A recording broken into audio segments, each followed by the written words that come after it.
This is why women bring up old shit, right? Women are very good at cataloging old shit because they're able to spot the pattern, and that pattern is telling her something's off. And so that's why she brings up old shit, because it's not about the old shit. It's that you've been having this pattern over time, and this is how she's trying to articulate that you're in a bad pattern and she's losing attraction for you. That's why women bring up old shit. Should I give her space and see what happens, or should I fight for this? Well, here's the rule of thumb. When women pull back, you pull back, okay? Attraction grows in space. I talk about it a lot. It's something I learned from Christopher Canwell. And I like to do it with this USB thing, but there needs to be some amount of heat in a relationship. Healthy emotional anticipation and tension, okay? So picture that heat, that healthy emotional anticipation and tension as this line. When you start doing unattractive things, or if you're spending too much time together, getting too familiar, too friendly, right, with her, like she's my best friend, treating her like a friend, you're that line's going taut. You're losing heat, right? You're losing that healthy emotional anticipation and tension that keeps attraction going. And so the line goes slack. So a lot of women, when they sense this, instinctively will pull back. They'll start creating a little bit of distance in an effort to reintroduce some tension in the relationship. So what will most guys do? They chase her, try to make things better, try to apologize, try to, rationalize why they're doing what they're doing, deering, all that kind of shit, right? And so that causes the line to go slack again, which further erodes attraction. So when she pulls back to introduce that tension, you pull back too, and that creates that heat again that makes her want to re-engage with you, okay? So when she pulls back, you pull back too. It's a smart move. It's counterintuitive as fuck, but just do that.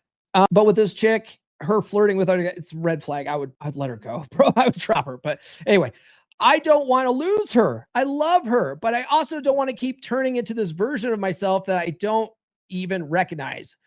Being afraid to lose a woman is another sign that you're in her frame.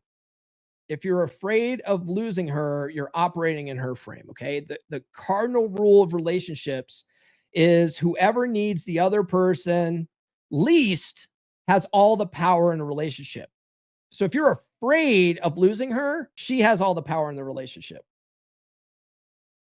Write that down. Okay. Michael Yon once said, the strongest negotiating position is being able to walk away and mean it. And so in order to be that guy that maintains frame in a relationship, you have to be willing to walk away and mean it. You have to be that guy. Okay. There's always another woman.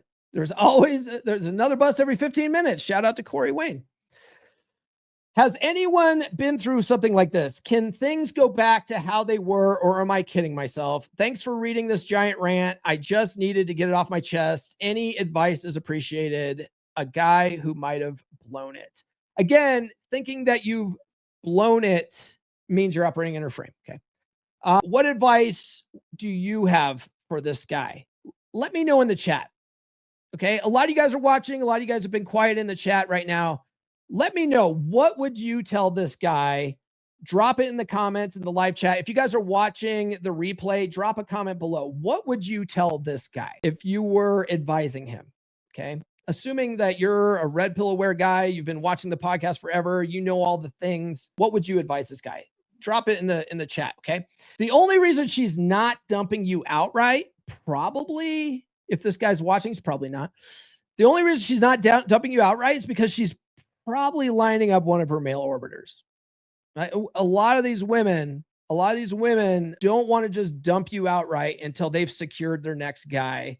And all women have male orbiters of some sort in the background. They all do, And a lot of God, there was an article out there that says something like 75% of women have a backup guy in mind, right? So like if you ask them, hey, if this relationship doesn't work out, like which guys do you know would you probably pursue dating? And they all have a guy. Okay. They all have a backup option. You never want to be her backup option, but they all have one. So she's probably going to start, spending more time with the backup option, putting herself in an orbit. I don't know. It's one thing led to another. I don't know. It's never their fault.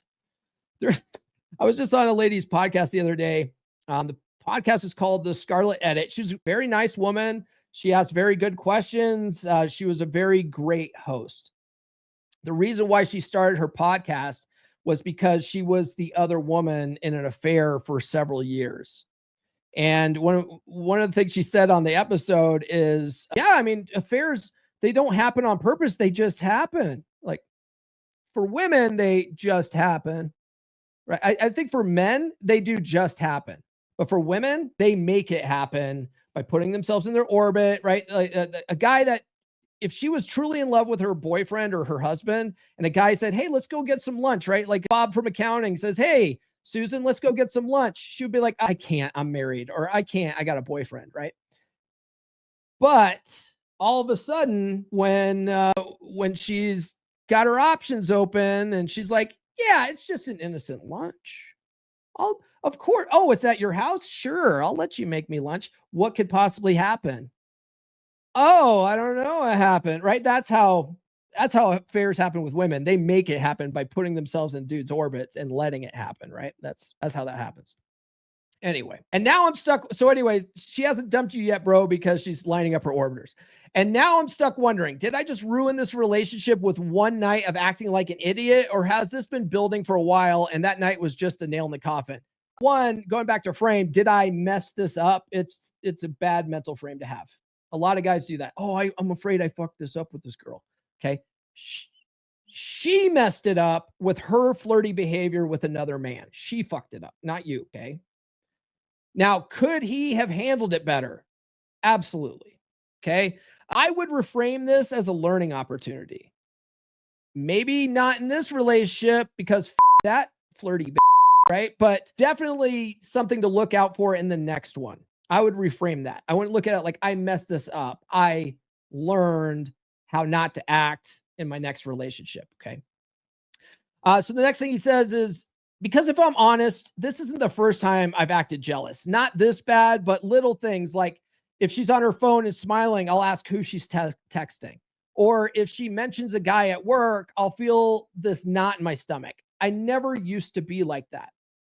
You know what cured me of that? Because I used to be a real jealous guy back in high school, but I had an old manager, one of the assistant managers at Safeway. I used to work at Safeway when I was in high school. And this guy, I was dating this smoke show of a chick, and I was always jealous that guys were talking to her and hitting on her and all this kind of stuff.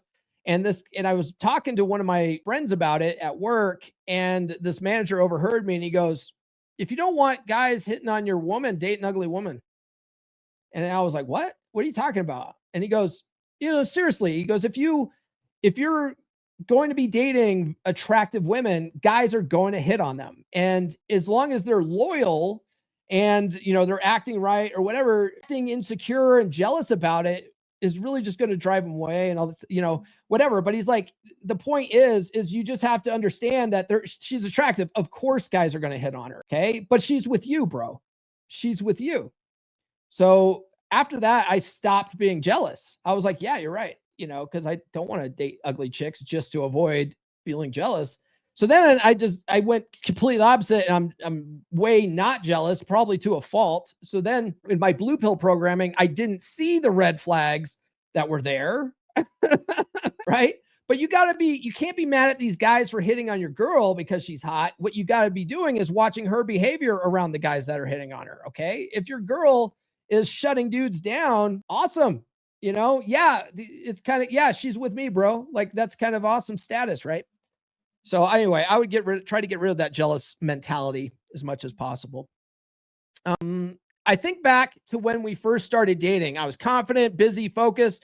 She was drawn to that, but over time, I became the guy who's always available, always checking in, always needing reassurance. And now she seems bored, maybe even turned off.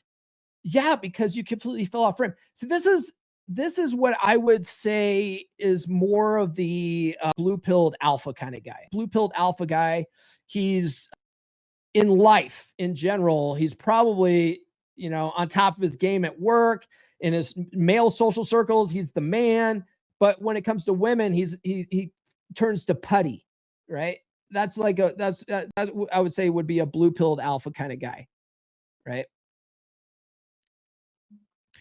Part of me wants to sit her down, apologize for being insecure, and promise I'll change. But another part of me thinks that that'll just make me look weaker, like I'm begging for her to stay. So here I am asking strangers on the internet. One, is there any way to come back from this once she see me like that? Yeah, you can. You can, work on your frame and maintaining frame going forward by handling her behavior like you would any other shit test, right? Handling shit tests are all about maintaining frame. That's really what the tools, a green amplify, act indifferent, that's all about maintaining frame in the moment, not falling into someone else's frame.